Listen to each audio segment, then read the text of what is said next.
Hey, what's up, ladies, gents, dudes, dudettes, fans, and non-fans? Why would you be a non-fan if you weren't here? Because we got some rumor and innuendo to talk about today. It's Monday. It's Thanksgiving week. I'm Dominic D'Angelo of adfreeshows.com, SEScoops.com, and OneTrueSportTV.com. But Robert will be here. Fear not, he will be here. He'll just run a little late. But we'll be covering a lot today when it comes to Full Gear, what happened on the pay-per-view itself, what happened before the pay-per-view. And, hey, we got some stuff to talk about on SmackDown. And obviously we have Raw tonight too. But let's say hi to some folks in the room here. Stuart Green says, good afternoon, everyone. Looking forward to today's episode. So much to talk about. Yes, indeed. Yes, indeed. You know what? I got to be honest. I haven't even checked the dirt sheets yet this morning. I wasn't even on shift. So I got to even see if there's some breaking news or anything that's going down that I got to be aware of. I think I did hear something about Jade Cargill. No, I think maybe that was just an article. Maybe I'm wrong. I don't know. If there's something about Jade Cargill, let me know. I did see she obviously got attacked on SmackDown. Didn't know if that was an indication that maybe she'll be out on the shelf for a while. Not too sure. I'm actually looking at it. Going to my website, not my website, SEScoops.com, the site I work for. Okay, here we go. WWE, the breaking news. Jade Cargill has been diagnosed with the following injuries: deep lumbar paraspinal muscle contusions, bruised kidney, sprained MCL in her right knee, tibial plateau, bone bruise of her right knee, facial laceration. There's no timetable for her return. Wow, she is out. Man, look at that picture. I know nobody can see it because I'm just looking at it, but holy cats. Yeah, probably she might be hurt, guys. I mean, like, and I don't mean from the storyline standpoint. I mean, she just probably maybe hurt, and they got to do a little pivot or something. So we'll see what happens. Fun, entertaining. I mean, you don't like to see Jade Cargill get out of commission or hurt or not bid, but like they did a good job at showing it. Looked pretty chilling the way she was laid out and everything like that. So that, in that regard, was entertaining. Let's say hi to some more folks. Wrestling Old Ed says, happy Monday, R&I. Full Gear thoughts. First half, boom. Second half, doom. Ooh, I like it. Jeroy J, can't wait to hear why I shouldn't have liked Full Gear. Ooh, Jeroy J, maybe you should make a case why you did like Full Gear if you do like it. Lou4237 says, the Bloodline plot coagulates. Why did Sammy take a phone? Or why did Sammy take a phone or if his pocket, out of his pocket, and toss it on the couch? Why was Heyman dressed like Solo? Turning on Roman. Ooh, some intriguing stuff. Hey, speaking of intriguing stuff, we have Robert Karplis here. Robert, you're looking very Miami Vice with the pink shirt today. Uh-oh, you're muted, my friend. Yeah, you're going to ignore the many angry text messages I was just sending you. You had sent me the wrong link, so I'd been sitting in the wrong room waiting for several minutes. Oh, no, I'm sorry, Robert. It's time to give thanks, everybody, for a chance for me to say, damn it, Dom. No, my phone was blowing up. I was hearing all the good vibrations. But all right. Well, no, I'm agitated enough, and now we're going to be talking about this Full Gear show. That was intentional, Robert. Completely. Dude, because I needed more reason to be worked up. Thanks, Dom. Dude, all right. I don't know what was covered over the last 4 minutes. I was just talking about Jade Cargill being hurt, so kind of just teeing up a little bit of stuff. She got thrown through a car. Yeah, right? So they gave a little update on her, and I went through her injuries from a storyline perspective. Wonder if she's actually out of commission. That would seem that way, right, Robert? If they're maybe writing her off for a little bit. Yeah, that's kind of what it feels like. We'll see. You know, I think that not putting Jade in a War Games match, probably a good idea.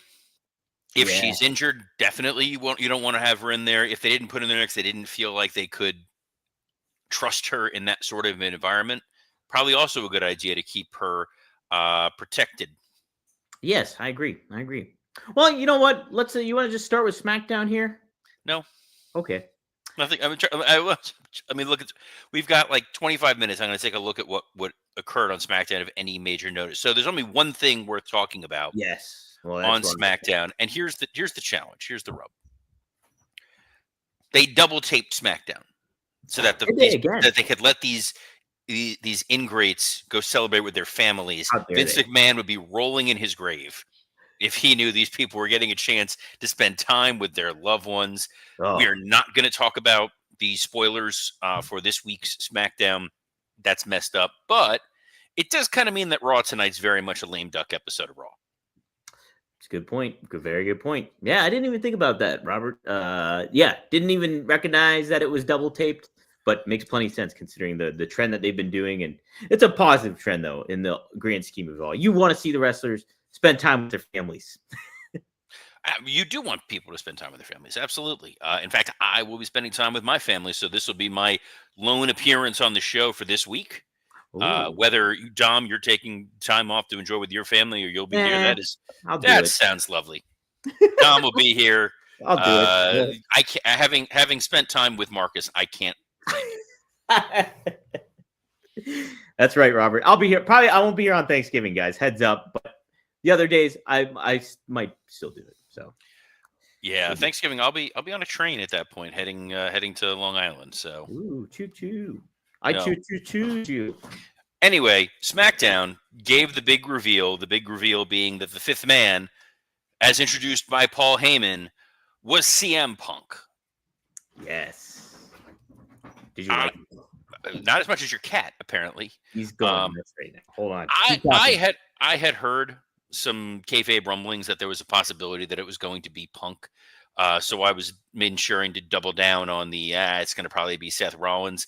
The surprise for Punk was fantastic. Paul Heyman is the master of subtlety when he's trying to tell stories. The fact that he came out there not wearing the suit, that he came out there wearing the red shirt. Yeah. That's a nice touch. The look of surprise on Roman's face that number one, Paul Heyman is here. Number two, Paul Heyman has brought CM Punk. That's telling a really fun story. So whether or not we're going to see a split between Paul and Roman, whether there will be camaraderie and unity amongst the old school bloodline, it certainly makes Survivor Series a very intriguing show, all within the confines of one match. And Robert, you mentioned it too, like your prediction about Sami Zayn ultimately being the one to turn on the bloodline. That's another added element. So you have Paul Heyman almost basically kind of, hey, here's an offer. Here's CM Punk. I know you guys aren't on the same page, but this is what I brought you. But what does that entail moving forward with Heyman and everything? There's a lot of intriguing elements. Love the setup and build to it throughout SmackDown when it comes to how the OG bloodline were in dire straits. What's next for them? We're gonna fight till if we end, we end. And that what Roman said and everything like that. So liked it. I thought that was a very compelling thing. Probably the most compelling thing of the weekend, I would say. That was a smart strategy on WWE's part to save that for Full Gear weekend. I don't know if they necessarily knew or cared or that particularly concerned by what's going on in All Elite Wrestling, but at the same time, it was very much the story that sort of dominated the weekend, with the exception of obviously match of the year candidate, Big Boom AJ versus QT Marshall. 100%, Robert. Man, the feedback given online about it all, it's just very positive. And it was not on the pay-per-view. It was not on the pay-per-view, but in AEW's defense, if there was a lot of casual people, a lot of folks who are fans of the Rizzler, whatever the hell that is, or they're fans of the Costco guys, and they wanted to tune in and watch it, they weren't necessarily going to pay the $60 for the pay-per-view, but they would tune in for a free stream, and maybe you hook them into ordering that pay-per-view. Yeah. It's a possibility. That was, I'm sure, their thought process here. But I thought for the overall show, there's a comment here from Jeroy J that I want to get to. He wrote, Statlander, Mercedes, Osprey, Fletcher, Ricochet, Takeshita, Hangman, Switchblade, all amazing matches. Don't see matches like that anywhere else. And I think that sort of hits the two thought processes for what's going on in terms of how we consume and enjoy wrestling. There is no singular right answer. There is no singular wrong answer. For the most part, in terms of how you enjoy watching wrestling. I would caution anybody that's going out of their way to go still try to watch death matches in 2024, like the real scary death matches, knowing what we know now about CTE and how it's shortened people's lives. But that's me. I'm also not someone that's going to go out of their way to watch bum fights. But it is unquestionable that there were matches on Full Gear that were very good to great. I would say the Ospreay Fletcher match was great. I think nobody could watch that and come away from it and say this was not a really great wrestling match. Mercedes and Chris Statlander went a long way towards reminding people Mercedes was signed because she is one of the best women wrestlers on the planet. And what her and Chris Statlander were able to do together was great. I agree. Ricochet Takeshita. I'm obviously a big Ricochet fan. I've been a friend of Ricochet's for a very long time. I wanted to like this match more than I did. I found that part of what made this show a little challenging was the layout of the overall show. And we're not going to have a chance to go match by match, segment by segment. Myself and Scott Chapman on Working Stiff are going to be doing that for a special pre-Thanksgiving edition. We're going to break down Full Gear. We're going to break down Survivor Series. That'll be coming to you this evening, by the way. That's Scott on the actual feed, Working Stiff feed, Robert? It's in the actual Working Stiff feed, yeah. We're being generous. It's Thanksgiving. It was going to be a Patreon. We're doing it as the main feed. It's going to go up there. We're going to record it this afternoon. It'll be up this evening, assuming Dom is able to keep his cat in check. Yeah, earbuds. The biggest challenge that I had from this show was it did feel like it for the most part, it was going match. You had one Let Me Up segment, which was the Mina Shirakawa, Mariah May interaction, which I thought was good. Where they ran into issue was it went Danny Garcia, Jack Perry, followed by Ricochet Takeshita, followed by Lashley Swerve, followed by Orange Cassidy, Jon Moxley. Audiences in 2024, for the most part, are conditioned for matches and then a little bit of a break. I think WWE goes a little too long with those breaks. They only do 5 matches, but because of the Peacock relationship, they have to plug in some commercial breaks. But that crowd in New Jersey, which is usually a pretty hot audience, there were parts during that show where they went quiet. Well, even in the opener, Robert, like the kicking off the show, it was just, I think everybody was on the high of the Big Boom match and everything like that. And then the Big Boom, this is the thing about that Big Boom match. Now, obviously, they put Big Show in there, and anyone who's listened to Working Stiff knows my thoughts on what it was when working with Big Show. So I have a little bit of a bias that I'm willing to agree to. I don't know that he was needed for this, quite frankly. It was a fine, goofy, old school quasi-celebrity. No one really embarrassed themselves, but I think, it was Scott Chapman had said, it's like, this looked like when you graduate wrestling school and this is the match they let you have. So it was feel good. It was a nice little celebrity interaction. It was fine. Stuart Green makes a very good point about the show, which is no learning tree was a plus. That you can't discredit that. But yeah, they open with that 4-way tag match, which all those teams are obviously entertaining. It's Private Party, Outrunners, whatever Malachi Black and Brody King call their group, because they have multiple names. They're the House of Black, but then they're also, the Kingdom of the Crystal Skull. I can't remember what the name was. The Temple of Doom, something. And then the Acclaimed. And for whatever reason, this 4-way tag match just did not gel for me, Dom.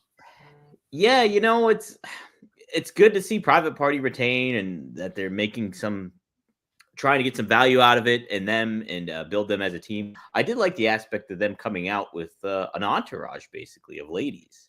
I thought that was kind of leans into the Private Party aspect, makes them feel like a bigger deal. But, the crowd was flat starting off, and it kind of did that throughout the whole show in a lot of ways. So the match, look, the Outrunners are over, so I get that. And for whatever reason, it's now in vogue to hate Max Caster. I'm not in that camp. Okay, I still enjoy what Max does. I thought the Acclaim was a white hot act. It sold merchandise. It got over with the crowd. It was a fun shtick. but then when you don't have the follow through, it kind of it goes away. Like the audiences are not just going to stay with it. It's kind of, we saw that with Zack Ryder years Mhm. ago when the woo woo woo stuff got over and people loved him, and then eventually his inconsistency, he just became another guy. So I hope that that's not the case with the Outrunners. Yes, I like the Private Party got their entrance. The trying to make Malachi Black and Brody King the dominant team in that match is the whole like, oh, they got cheated, they'll get their say. And it does feel like they may actually be pulling the Acclaimed apart. You had a miscommunication. You had obviously the crowd just burying Max Caster. So I guess they're going to lean into it a little bit. Yeah, yeah. From the whole grand scheme of the show, it's just like you look at it from. I almost make the Colin Cowherd analogy of, you look at it like with how a sports team is operated when it comes to, like, if you have a good sports team, if you have a good football team like the Kansas City Chiefs or something, you always find ways to win. You find you're willing to pivot away from certain things.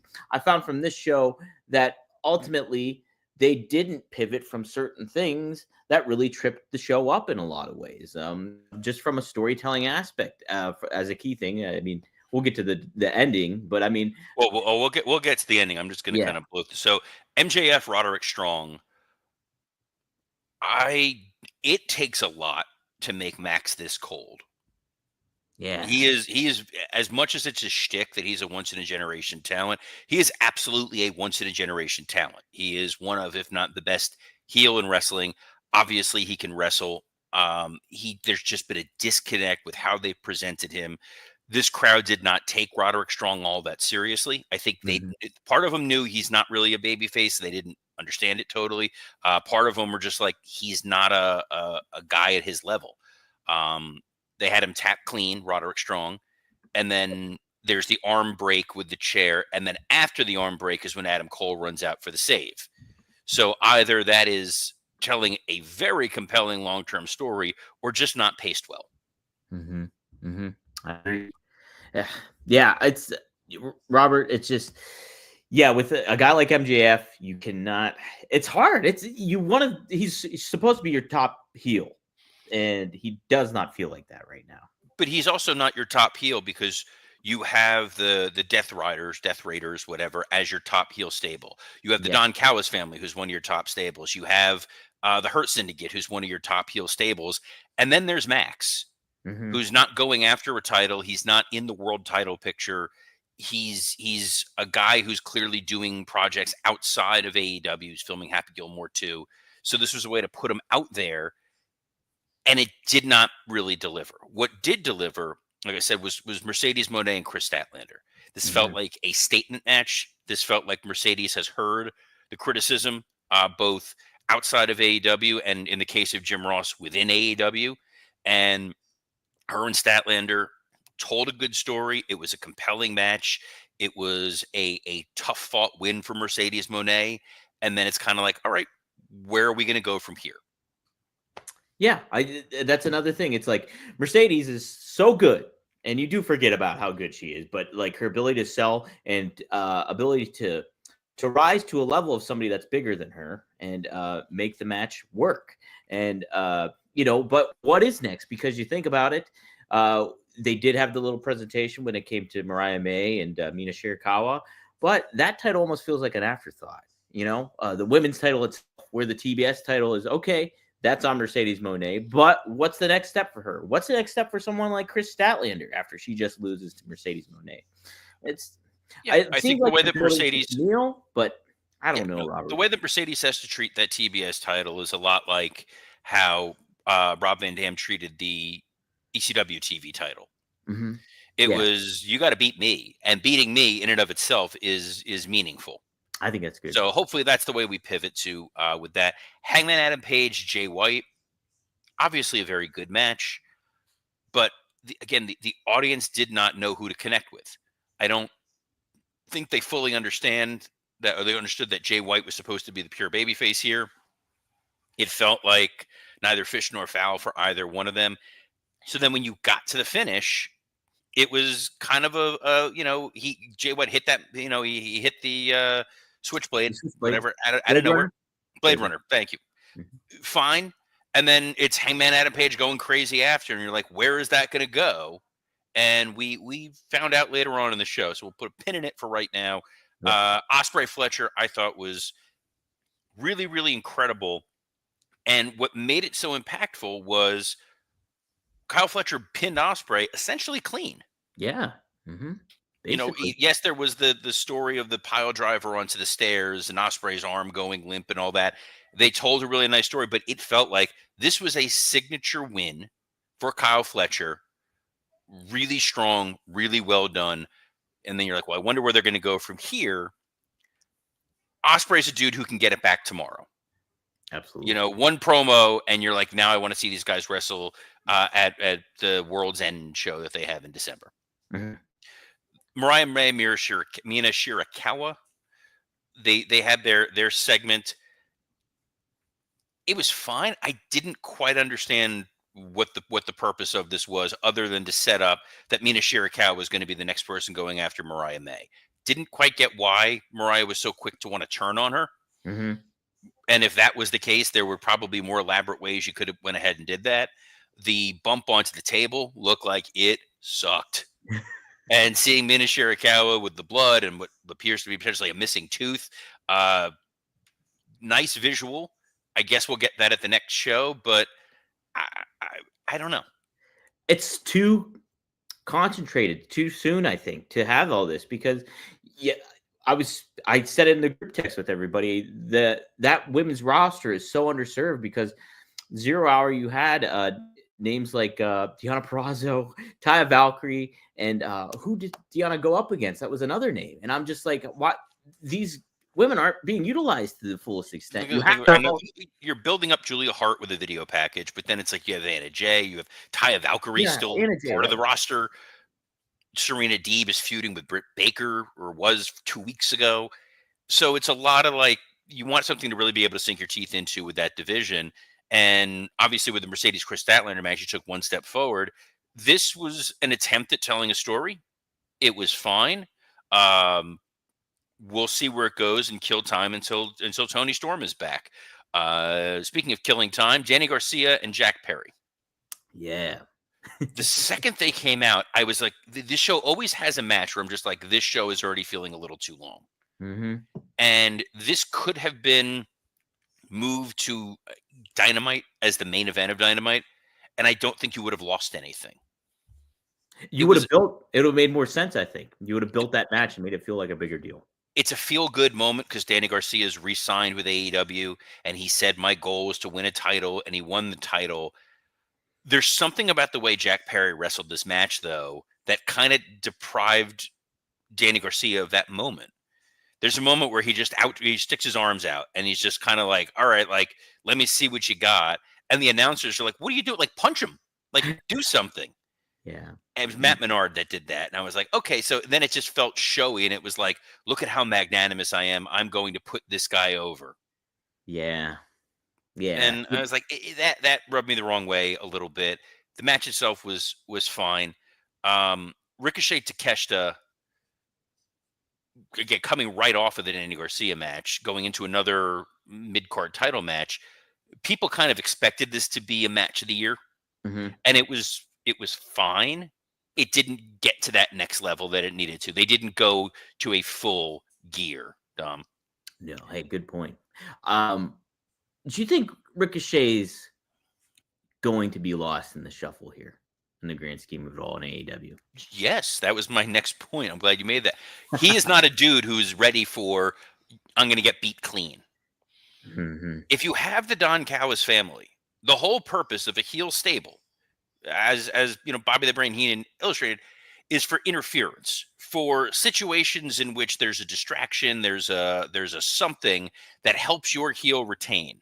When you're a dude going up against another dude and he just beats you outright, it's very hard for me to think, man, that Takeshita, what a dastardly heel. It's like, no, good for you. You beat Ricochet. Ricochet, you're a loser. I don't value you as a main event star right now, which sucks because he's absolutely should be in that position. Beating Ospreay is questionable, but he can get it back. Ricochet over the last few weeks has not been booked strong, and then goes and gets built up for a title and then loses, it feels like what they do to a lot of the women in the women's division. Yeah, it's a great point. I mean, I don't know. Like, is he going to the Hurt Syndicate? Does that make sense? But it's also like that's not the spot for him. I don't think. I think it really doesn't feel like the spot for him unless they just feel comfortable with we're going to make him a heel. Speaking of the Hurt Syndicate, Lashley and Swerve was fine, but it was the third babyface they beat clean on this show. And if you know you're doing that Ospreay finish and you want it to land and you want it to feel impactful and important, you can't do two other babyface heel matches where the heels win clean, because then it's like, why am I believing in the hero? Right. And I'm not saying you need, like George J makes a point here. He says interference is so overdone these days. It's refreshing to not have it.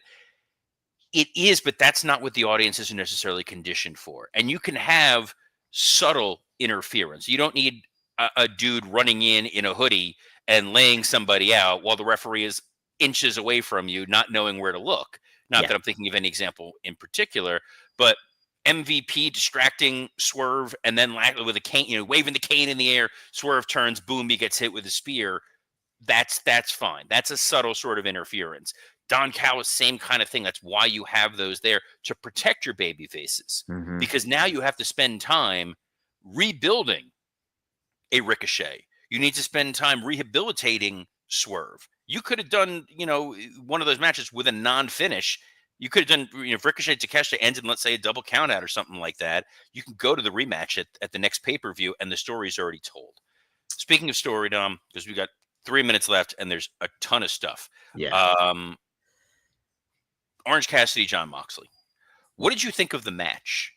I like the match. Gaga after. You like the match. I like the match, and I actually like the finish to it, but I didn't like the Gaga afterwards. But the match itself, thought they set up Orange very well. Moxley looked ruthless, the blood on everything. The little pocket shin kick thing kind of took me out of it a little bit overall, but that's Orange's nature. So in the whole grand scheme of it all, I like the match itself.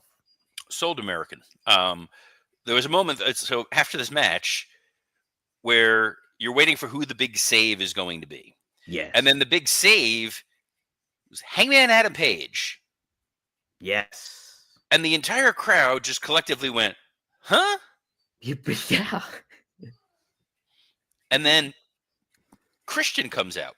And he goes to cash in his contract. And I'm like, wait, is Hangman a babyface? Is Hangman working with Christian? Yes. Why am I caring about this? And then Jay White comes out and lays out Christian. And the announcers have to remind you that it was Christian who took Jay White out of action a few months ago. And I was like, oh, yeah, I guess that makes sense. And that crowd was not on the crowd, though, either. No, that crowd was not treating that like this was a big revenge main event moment. And then they go outside to a car that gets smashed by another car. But don't worry, there's a third car just sitting there, and they just drive off. And you're like, oh, man, who is going to be the reveal that comes out of this field? This may be the big, huge, it's Darby Allin.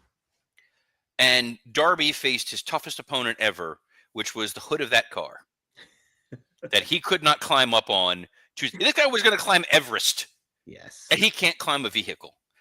So now you're like, the guy who just got beat clean by Claudio Castagnoli is the next, great big hope for All Elite Wrestling. It felt like a lackluster end. It felt very confusing. It felt very WCW. And in a show that had some very strong matches, it's kind of what we always want up having to do with AEW. It's like they have a big show, and then we wind up talking about something goofy. A plastic bag, a guy drinking another guy's blood, an exploding ring that doesn't explode, a bunch of interferences that are post-show run-ins that made no sense.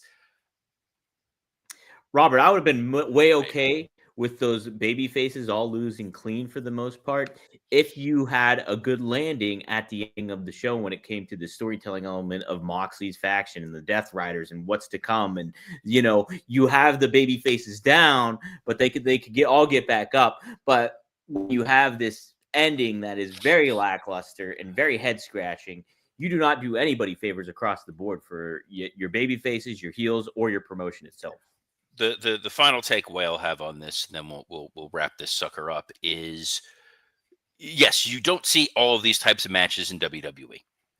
But at the same time, the story that they are telling, the Bloodline story alone that they are telling, makes Survivor Series infinitely more compelling. There's about 7 or 8 stories going into that one singular match where you're like, I'm really interested in what's going to happen here. The way they told the Kevin Owens Cody story was fairly interesting. The women's War Games match is just kind of there. We'll see what happens, but great wrestling in and of itself does not paper over the fact that it was not a great cohesive show that they're asking people to pay $50, $60 for.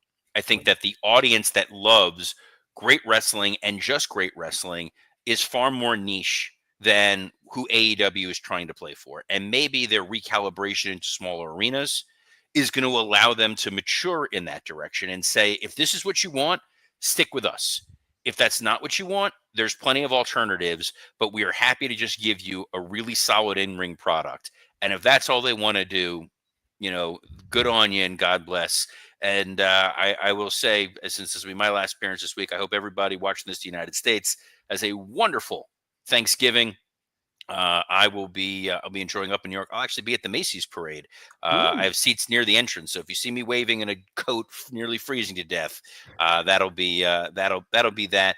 But Dom will steer this the rest of the way, and then I will be back for probably a working stiff weekend edition where we're going to talk Survivor Series. I'll be back here next Monday, as I will every Monday through Friday under any other week on a plethora of platforms, including WWE Creative_ish X account, the SE Scoops X account, and on YouTube on Rumor and Innuendo, ad-free shows, and Working Stiff.